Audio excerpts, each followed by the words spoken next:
Anggota Komisi 3 DPR RI Jaki Uli mengapresiasi pengakuan pemerintah atas kasus pelanggaran HAM berat di masa lalu, serta mendukung langkah pemerintah dalam memulihkan hak-hak korban.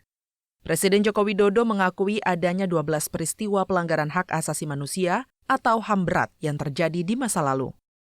Hal tersebut disampaikan setelah Presiden menerima laporan dari Tim Penyelesaian Non-Yudisial Pelanggaran Hak Asasi Manusia.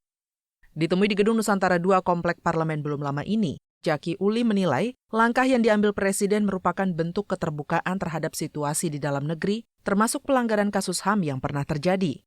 Lebih lanjut, Jaki Uli mendorong langkah pemerintah untuk memulihkan hak-hak korban secara adil dan bijaksana tanpa menghilangkan proses penyelesaian secara yudisial.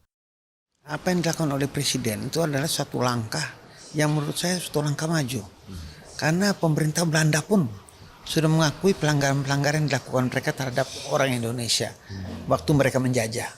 Nah, sekarang tiba saatnya kita juga harus terbuka untuk mengakui apa yang terjadi. Kalau perlu diambil langkah hukum misalnya.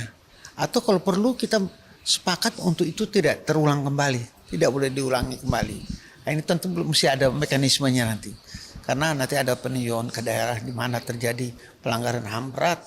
Kemudian dilihat apakah ini harus ditindaklanjuti pergantian biaya ataupun orang yang mesti bertanggung jawab terhadap hal itu. Jadi kira-kira itu penting sekali menurut saya. Itu dalam rangka negara kita menjadi transparan dalam soal pelanggaran HAM.